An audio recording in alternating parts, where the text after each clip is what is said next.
Welcome friends. In this tutorial, we will learn about Introduction to Sorting. Now, what is sorting? Sorting is an operation that segregates items into groups according to specified criterion. Consider this sequence 3162134590 is segregated to 0112334569. It is called sorting.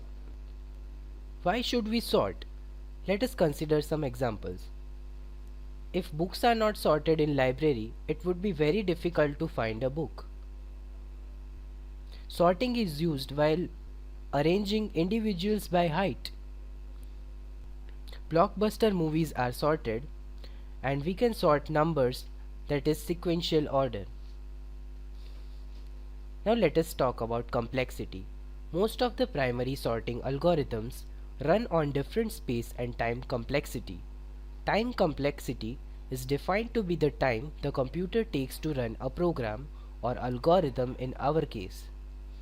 Space complexity is defined to be the amount of memory the computer needs to run a program. Complexity in general measures the algorithm's efficiency in internal factors such as time needed to run an algorithm.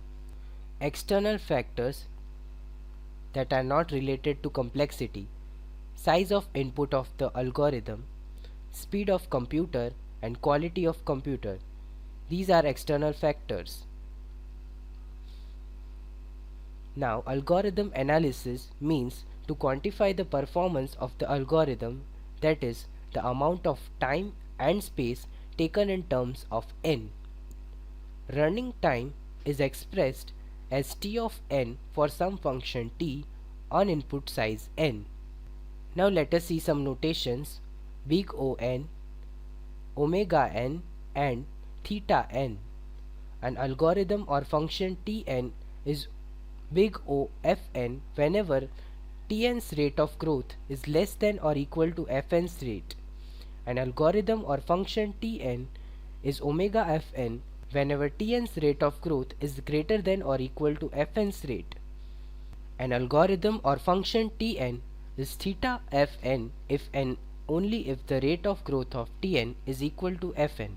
Big O to primary sorts: bubble sort equal to n square, selection sort equal to n square, insertion sort equal to n square, merge sort n log n, and quicksort n log n. Types of sorting algorithms. There are many different types of sorting algorithms, but the primary ones are bubble sort, selection sort, insertion sort, merge sort, shell sort, heap sort, quicksort, radix sort, and swap sort. Now we will see some basic sorts in the next tutorial. Thank you for watching this tutorial.